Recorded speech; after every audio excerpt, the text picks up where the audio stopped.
As a chief research scientist in the lab, my responsibility is about looking at the R&D agenda of the lab, make sure it is relevant, it's impactful for our clients and Accenture. So as part of that process, I'm actually involved with a lot of conversations within our leadership to make sure that the firm's actually heading the right direction. Talk to a lot of different clients to make sure that they are engaged, because a large part of the work that we do is not just one an Accenture or the labs, but getting a whole lot of organizations coming together to make something that is big, and no one organization can do that themselves. That's like one key part of it. And then another hat that I wear is actually looking ahead, far ahead on the signals and identify what areas that few people cover today. Areas like biocomputing, area like material science, and specifically smart materials that very few people are touching. What Yes. we want to do is like to understand the dynamic, how the industry change, how the technology change before it's actually come to us, right? So looking way far ahead, 5, 10 years in the future to understand the implications of that. Because technology is changing so fast that we're not able to do the R&D projects first and understand the implication. It's like what we're trying to do is like look at what actually it could be, envision what all the potential, and then actually create the R&D project to flesh out all the details. And what we hopeful is actually also become an inspiration piece for the R&D projects to create and figure out what's there, and actually get also our ecosystem partners to actually come together and build it with us. So it is actually what we call the co-research, getting clients in and so forth. It's not just our R&D groups. The biggest difference compared to when actually we first started the lab, the technology is changing so fast. Pretty much the people that we talk to at this point, they know what technology innovation, they see that, especially they experience it, changing technology, changing the business model, impacting the product and services and so forth. So we are no longer about driving the just pure innovation and I guess sort of unique place. What I actually wanted to do this time around is how to accelerate, how we're going to be able to shape the future together. You don't want to be disrupted. You want to be the disruptor. For you to be the disruptor, you have to actually get ahead. You have to be able to envision. You have to be able to shape, get the people, the organization coming together and shape that together.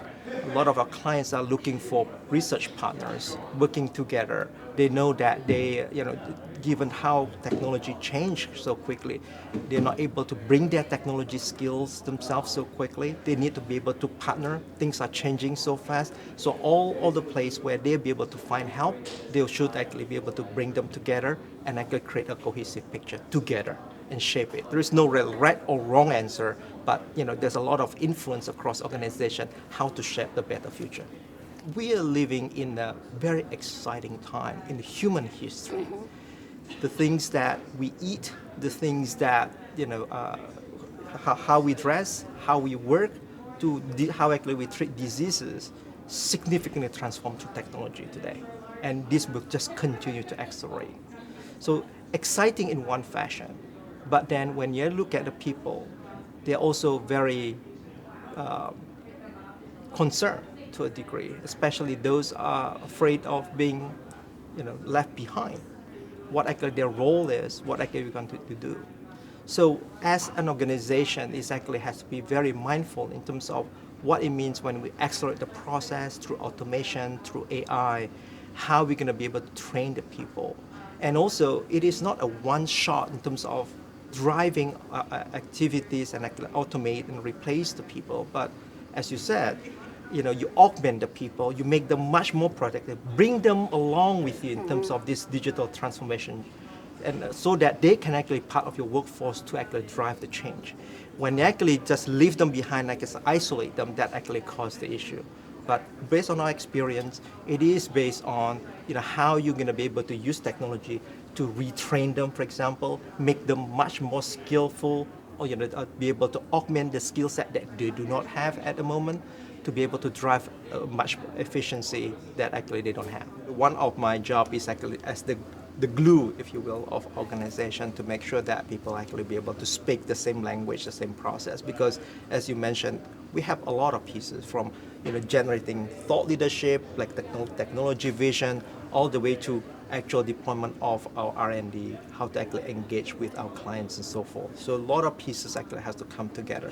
A really key piece of that is actually to understand there is like a certain process that we have to follow. There are pieces that actually we need actually to be able to get together, but also to actually have a common principles, the core values of what actually do. Why actually the labs actually exist to begin with, right? We are actually in the middle of a 400,000 organization. So a lot of capacity, a lot of Huge. people actually can actually do.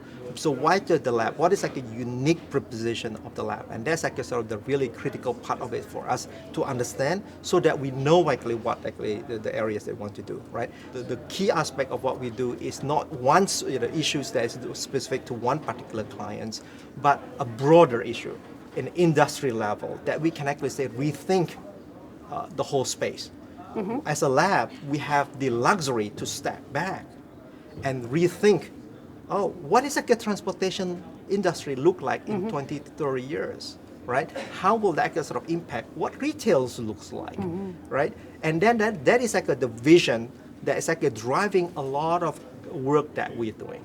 That articulation of and changes and getting to the workshop that we have with our clients to actually shape that idea, and that is actually a key aspect of shaping the future program as well, which is actually to make it articulate that vision. We can shape it, we can actually change it, but that's actually sort of part of the whole aspect of what actually we do, is actually to have that common vision, say, that is actually where we actually should go. Get the whole troops actually running around it actually to make that reality happen.